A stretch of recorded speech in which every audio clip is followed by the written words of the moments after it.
This story starts a little different for most BMW owners. It didn't start at a fancy dealership or even a used car lot. This car took many days of work, some frustration, and lots of learning experiences to get here. And you know what? I love it for that. So let's start from the beginning, when this beauty showed up on the back of a truck, looking all sad and broken, to now, 20,000 miles later, and still bringing a smile to my face every single time I drive it. I hope you enjoyed this trip down memory lane of my journey with the BMW Z4. And if you hit that like button, we will even talk about my favorite things about this car I didn't expect. I'm sure I'm not alone in this, but almost on a daily basis, I scroll through different websites looking for cars I can't afford or projects I definitely should not be buying, and wonder, what would happen if I just bought one? One of those nights, I stumbled upon a very few blurry pictures of a BMW Z4 that was listed at an auction house and only had some mechanical issues. As not many people were bidding on it, I thought there was a perfect opportunity to get my hands on a very unique hardtop convertible. To be honest, I've never even seen one in real life before buying it. So hit that like button again for buying cars sight unseen. I was scared and excited. I won a car at auction that I knew almost nothing about. A week later though, a car hauler pulled up in front of my house, and that's the first time I saw the Z4. I could see the sexy curves of the body behind all of the dust and dirt, and then I heard it start up for the very first time as it was driven off the trailer. It sounded hurt. Very, very hurt.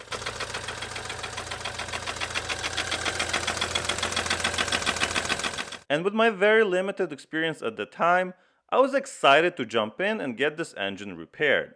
After hours of YouTube videos and forum posts, I was convinced that the noise coming from the engine was the timing chain. Attempting a timing chain replacement for the first time felt very ambitious and perhaps a little dumb, but what did I have to lose? After 2 weekends of work, I replaced the timing chain guides, and sprockets, as well as everything else along the way. But when I started the engine, I heard the same knock, knock, knock noise that I was so afraid of. At that point, I knew I had misdiagnosed the issue, and the real issue with the engine was actually the famous rod knock, which I later confirmed by taking the engine apart. Check that video out in the link in the description if you'd like to see the damage. The best course of action at this point was to get a replacement engine. Luckily, I was able to source a 2015 engine with only about 30,000 miles on it for a very good price. This was the new plan. Replace the engine. Surprisingly, engine replacement has gone smoothly, and I honestly believe that it has given me a lot more confidence with working on cars in general. I later on rebuilt my BMW N55 engine as well. When the engine fired up for the first time, still missing its intake and exhaust, and still barely attached to the car, I was on cloud 9, and I figured I've done the hardest part. But of course, it's not so easy. What I failed to realize is that there are many N20 engine variations. For the longest time, I had lean codes and I just couldn't figure out why. I replaced the high pressure fuel pump and the fuel sensors, tested for vacuum leaks using a smoke machine, replaced various other sensors, and even put a new set of spark plugs and coils, but my lean code remained. This is when I learned more about the differences between different years of N20 engines. Turns out BMW has upgraded the injectors from EU5 to EU6, sometimes between when my Z4 was manufactured and when the donor engine was produced. I installed the old injectors into the new engine and voila! No more lean codes. If you're doing something like this, you will also have to replace the oil sensor and the high pressure fuel pump, as it has a different connector. With the engine running like a champ, I started fixing many other little items on the car and cleaning everything I could. One of the items that I knew had to be done was to service the hardtop roof. It's super important that these are very well maintained, as repairing one of these is not easy at all. How hard is it? Well, I called my local BMW dealers, and out of the 3, only 2 would even consider looking at it. Anyway, I have a full video on how to properly lubricate all of the moving parts and moisturize the rubbers so it doesn't leak and squeak. One issue I still have with the engine is hesitation or failure to start when the engine is fully warmed up. I've tried over 20 different items to narrow this down, and I have found nothing.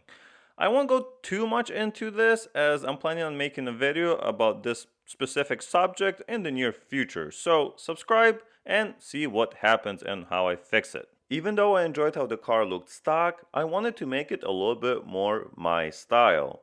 So I did what everyone else has done on their Z4s and replaced the front grille from chrome to black and installed white LEDs to modernize the front end just a little bit.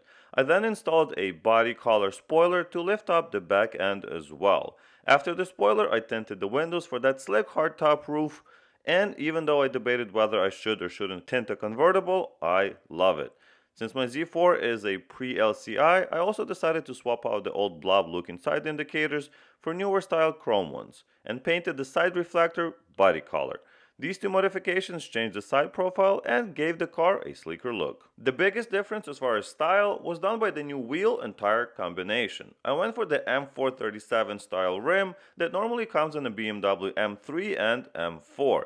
I was surprised that my little Z4 happily accepted 19 by 9s on the front and 19 by 10s on the back.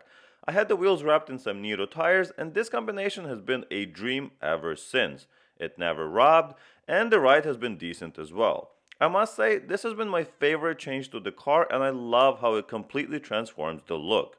Later on, I converted to studs for ease of changing the wheels and tires to winter set, and this is what it looks like now. Since I didn't want to drill my intact front bumper, I installed some magnets behind the bumper cover and modified the license plate bracket as well. And now I had a removable license plate I could use when parking on the streets. For a while, I left it alone and just enjoyed driving the car. But then I had an itch that needed to be scratched. I wanted better sound out of the exhaust.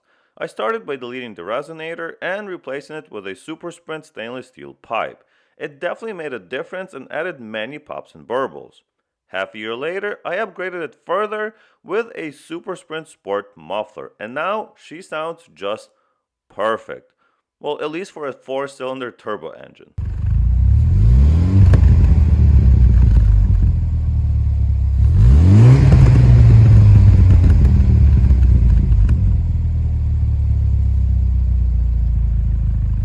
And here we are. After all of the stuff that I have fixed, upgraded, and updated, what have I been doing with the car lately?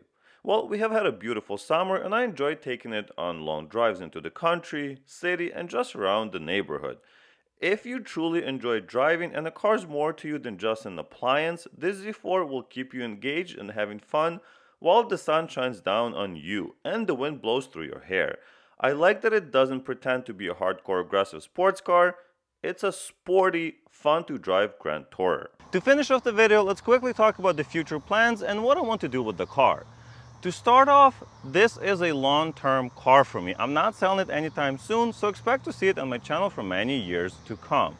I will get the startup issue finally fixed at some point, hopefully sooner than later.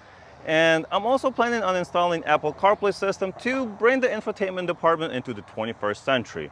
But the good ones started like $750 at the moment, and honestly, I'm not sure if it's worth it. I mostly focus on driving and enjoying nature when I'm in this car, but I also like the convenience that it provides. Either way, after 2 years of ownership and 2 years of videos, let's continue this journey for many more. I hope you stay tuned by subscribing to the channel and leave some ideas for me as well down below in the comments. On that note, thank you guys so much for watching. I really appreciate it, and I'll see you in the next one.